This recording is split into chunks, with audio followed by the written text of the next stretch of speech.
everybody. Welcome to the program today. I'm Mitch Carson here in the studio of WGAL8, here with a longtime news correspondent for the station, Lori Burkholder. Hello. Thank you for having me It's today. great being with you, Mitch. It's great to be here with you too. So I understand that you've been a news correspondent for over 30 years. 30 years, yeah. Do you know what compelled you to be a news correspondent? Honestly, I thought I was going to be a teacher, so my career took a different path, but and a great one too. Honestly, it was just storytelling. I love writing, and I always did. And I was a writer since I was a little girl, and I just like telling people stories. So that sort of led me into doing what I do now. Because I did a talk show for the first half of my career, and then the second half it's been all news. But it's all the same. It's still sharing people's stories, the good, the bad. Hopefully more good than bad, though. Yeah. Yeah. So you said you originally wanted to be a teacher. I did. So do you know when you changed your mind to work in news? It was college, my junior junior block. I just thought these teachers, you can't pay them enough. They do an amazing job, but it was one of those professions that once I got into the classroom, I thought, I didn't see myself doing that long term. It just wasn't for me, and I knew that. And that professor talked to me about, you enjoy writing, you have so many communications classes, why don't you go into comm? And you can really, the world is your oyster because you can do so much of the communications degree. So that's what I did right before my senior year. So I had to go an extra year in college because of that. Yeah, so then you saw the path the teaching was leading to, and then you saw that news was the best. Yeah, I mean, I loved kids, and I quickly learned you don't go into teaching because you love children. That's a great thing, but you go into teaching because you want to teach. And once I started getting experience in teaching, I thought, I don't think this is for me. But the storytelling and the writing, public speaker, I never thought I was very good at that, but storytelling I always loved to do, and I thought I was decent at it, so that's how I ended up in communications. Wow. Yeah. And now I understand you were a graduate from Millersville University. How was their program compared that to how their broadcasting program was back then when you were in college there and to how it is today? I do go back from time to time. I think they've advanced so much as far as their classes and technology. But back then, we had the radio station, which I helped with Doc Rock, and we did the newspaper. They didn't have much television. I mean, they had TV, but not to the capacity they have it now. Because now they've got MU television, so the students get a much better experience, I think, than what I did. It was more radio focused than TV when I was in school, and now there's a lot of television experience for them. And their internship program is heads and tails of what I had when I was in college. So they're so much better now than they were when I was in school. So, are there any interns from Millersville who help out here? Tons. There are so many people. Corinne Lillis, who's our traffic anchor in the morning, she graduated from Millersville. A lot of our meteorologists, Matt Moore, who's sitting over there, and Christine, even Joe Calhoun taught there, so because they have a meteorology program, they're scientists, whole different ballgame for them. But there's a lot of us. Our executive producer for our evening newscast graduated from Millersville. They have an amazing program and a great place in it too, which is what you should look at when you go to college. So, what do you like best about your career being in the news? You know what the best part is? I think it's having access to people that I would never have access to. You get to meet a lot of amazing people.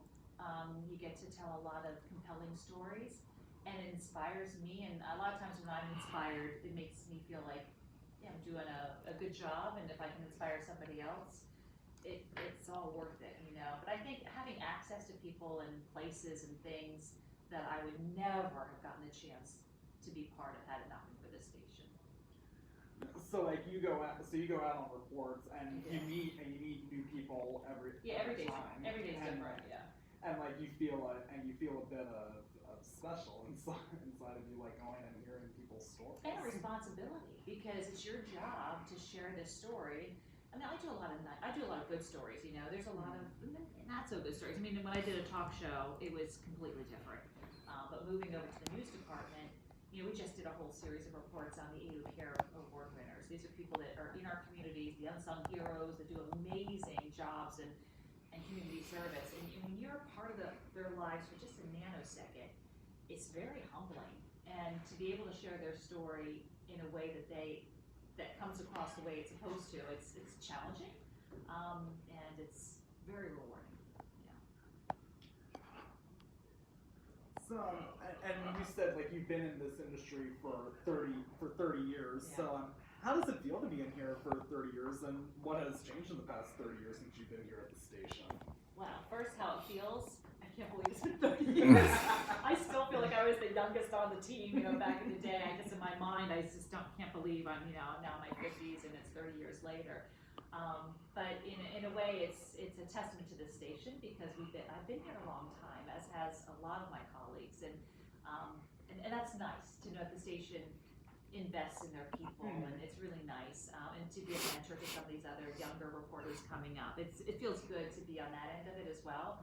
So I can't believe it's been 30 years. It's been an honor, honestly, to be in the same place, which is unheard of anymore in this industry. But what's changed? Oh my gosh, do you have an hour?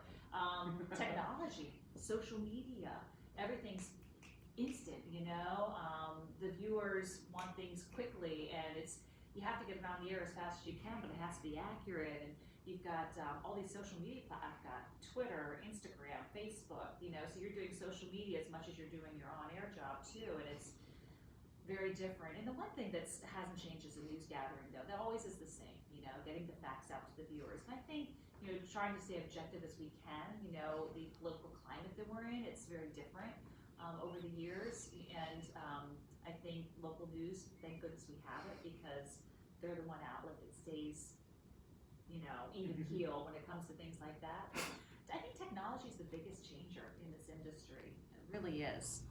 Yeah. So you said, like, when you first started working here, like, you originally started behind the camera. I did. I was Joe Calhoun always started. I was his camera operator in the early morning. I did the farm report, and Todd Whistler went on to up on this anchor desk. It was in the studio too, different set, but it was in the studio. And, the weather station was over here. It was just very different. But I was a camera op because they say get any job you can. Get any job you can, no matter what it is, to get in. And it's really then start networking and proving you have what it takes to do the next job that you want to do. And jobs started opening up, and Susquehanna People, I got that job, so I hosted that show for 8 months. And then 12:30 Live came to be, and I became a host and producer and everything but a shooter for that, So, and then that segued into news in 2001. I've been here in the news department ever since. Yeah. So you said then you went on to host a talk show here for WJL called 12:30 Live. What was that like? That was fun. It was a lot of work. We were all young. Every day was live, so you had to book shows and guests, and sometimes we travel. We would go to Florida, Disney World. They go on cruise ships. You had a lot of people, celebrities, local people, but it was mostly all about local, promoting the area and events and people and topics. We got to meet our legislators. I got to Speaker of the House back then was Newt Gingrich. He and Congressman Bob Walker were good friends. So we'd go to Washington and we would meet them on Capitol Hill. We did an interview with them. That was really interesting, to be honest with you. I met a couple of presidents over the years. The show was just one of those variety, evolving shows. We would do cooking segments. We would do fashion shows. And then we would do hard stuff, like the one that we won our Emmy on was Women in Prison. And we went behind the scenes of lifers behind bars. Women were serving life sentences behind bars. We met Tabitha Buck, who was a big story back in the day. There was a murder that happened in Laurie's show, and she was in jail. And we actually, that was a time when you could go into the jails and meet these people and do interviews. Now, the rules have changed. You can't do that anymore. But back then, we could do that. So there were the serious, shows, and then there were the fun fashion shows and things like that. So it was just a fun show to be part of, and it was a lot of work. It sounds like but it was a lot of fun. It was a lot of fun, yeah. So then, was it a bit different for you, like switching from doing that show and then becoming a reporter and an anchor here? I think what that show taught me, and it was such a great education for me because it taught me how to ad lib. We had no scripts, we had no prompters. That show was all off the cuff. and interviewing like what you're doing now is all off the cuff, and you need to prepare, but you make it look like you did, like make it look effortless, and that was the challenge. But I think that prepared me to be a good reporter, because to be a good reporter, you have to be a good listener, and you have to be able to think fast on your feet for live shots and things like that. So that was a great learning ground for me to be a good, of someone that's good in the field as far as thinking fast on their feet. Because I was a morning reporter for a long time, and then I was an afternoon anchor with Dick Coxworth, and then I became the morning anchor. So, and now I get to still report. So, but they were very different coming into the news department. News was very serious, it was the news of the day, and it was a huge responsibility, but it was nice because I had a photographer who had edited all my things for me, so it was a little different. I don't edit anything anymore, which is kind of nice.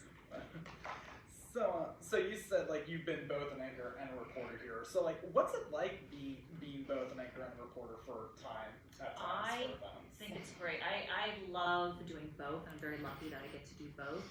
I think really some of the best journalism is in the field, because those are the reporters that are doing the beats every day. Those are the stories that are making our newscasts sing. They're the ones that are making a difference in how we set up our news of the day. The anchors have an important job because they're bringing everything together, but the journalism and the writing story and the creativity and all that, the field reporters, kudos to them. They do a lot of hard work in the field. So I'm glad I can do both. I don't get to do a lot of live shots anymore because I'm an anchor, but I get to work on a lot of other stories. So half of my day's anchoring, the other half is reporting. I love both of them, and I'm very lucky I can do both. And so like in this industry that you have been in for 30 years, and I know you've done a lot, like you've done a lot in your 30 years, what is an area of your career that you feel you have yet to achieve? I always want to be a dancer, singer. I don't know. I feel very fortunate because I got to do the talk show thing, and I get to do the news. I think, I don't know, field producing might be fun. I didn't, when, we cover like our station, the NBC group covers the Olympics, and they get to pick, our company picks people from different stations to go to the Olympics. I think that would be a lot of fun, to be, I say fun, but rewarding, because it's a different experience altogether, to be part of a big production like that with all the station groups. That would be fun. I haven't done anything like that. I've done things here and there, but not to that scale.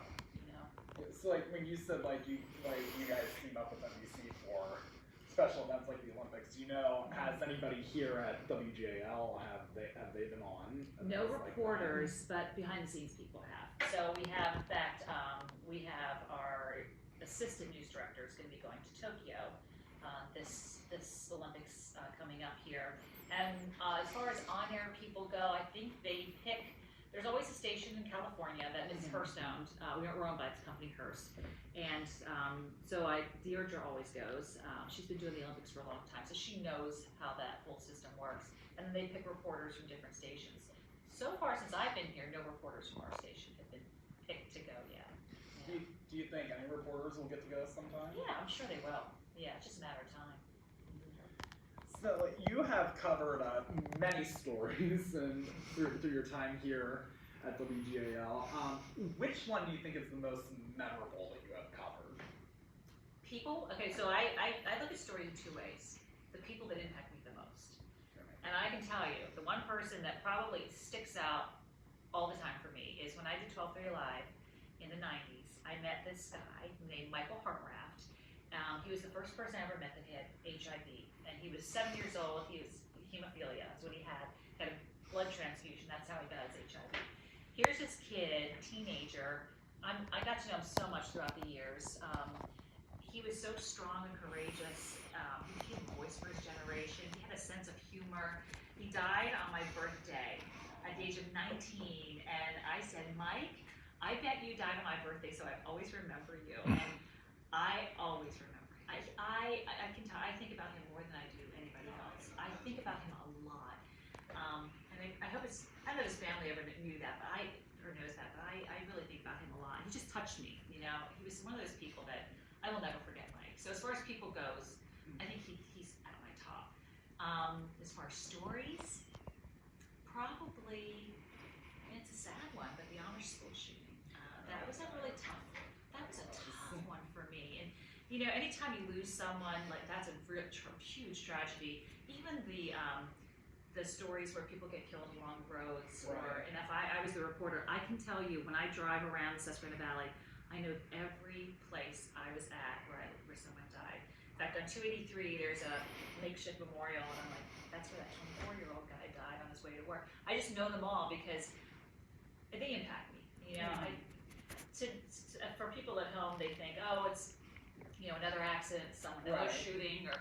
But I'm like, that's someone that's not coming home for dinner tonight, or that's someone that's not going to be able to talk to their loved ones tonight, and that affects their families. And I take that personally, but that honor school shooting, I think, was probably the toughest day for a lot of us, to get through.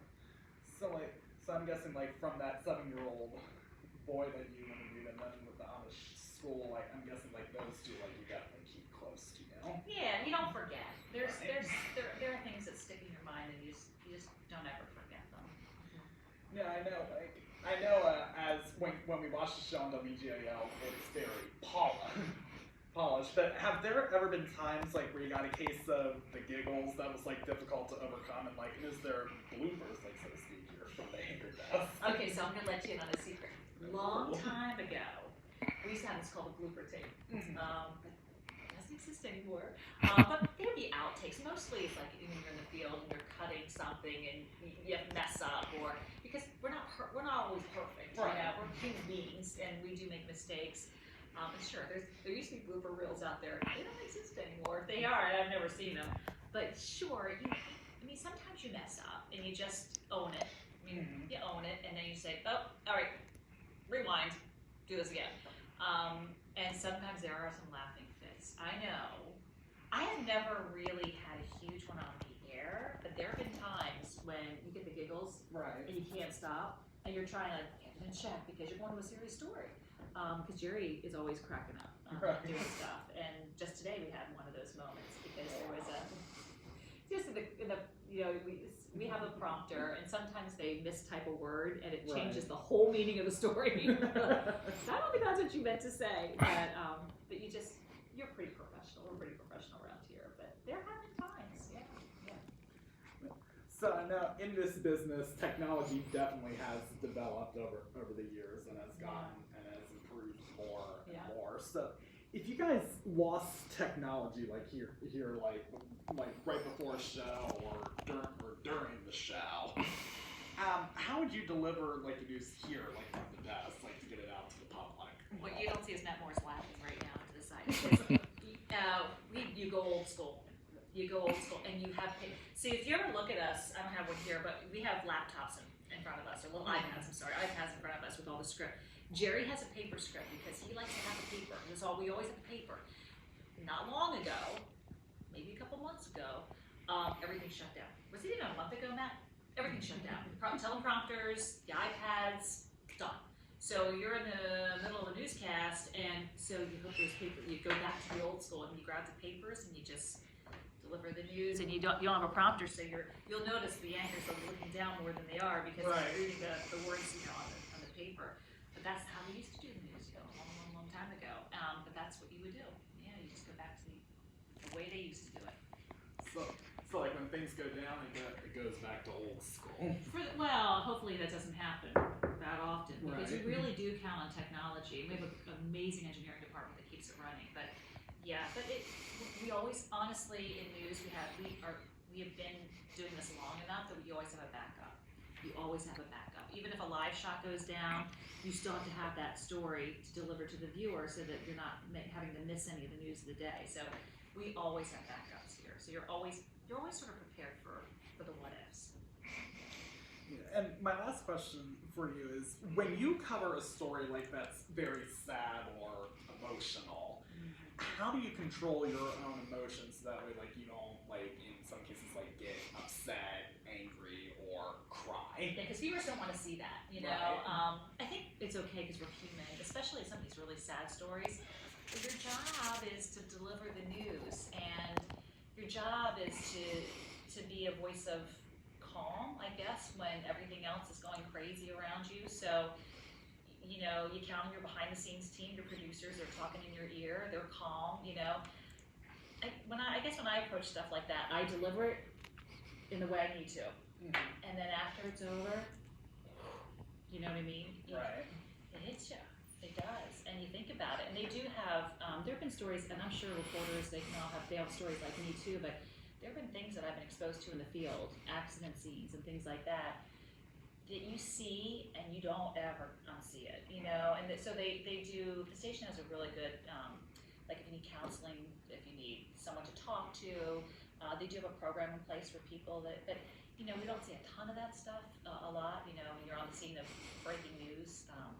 You do your job, you step back, and then, wow, what did we just do, you know? And like the honor school shooting, that was one of those days that it was breaking, I was on the desk, we were going, and I'm talking to the viewer, and they say, you know, keep it simple. Every time you're delivering it, it's like, here's what we know, if you're just joining us, this is what we know, you stick to the facts. And I'll never forget, Kim Lemon came on the set with me, we were like round the clock coverage, and she just sat there, and she's a good friend of mine, she said, Lori, gosh, what is going on? And it just, all of a sudden, oh, you're not supposed to talk to me like that, you're supposed to be just, and it humanized it really quickly, really fast, and that was tough. And I had to get off the set, and you know, but things like that, they do bother us. We're human beings, just like everybody at home, and you think about it. But your job is to just be as put together as you can and deliver what you know and give everybody the facts. And then when it's done, then you can sort of decompress, you know. So like you deliver the news first, and then once it's all your done, job is your job is to. Yeah, you should keep your emotions out, you know, and your opinions just completely out, you know. Right. You just deliver, here's the facts, here's what we know, the best you can, and you know, and that's what we're paid to do, you know, is to deliver the news and be professional. Yeah. Yeah. Well, it sounds like you've done a lot over these past 30 years that you've been here at WGAL, and I know that you will accomplish more in the years to come. I wish you the best of luck for that. Same with you, Mitch. Thank you. Yeah. And I thank you for letting me come down here today to interview. Who knows? You might be sitting here one day, Mitch. I could be. I could be, and it was a great pleasure for me to come down today. And thank you for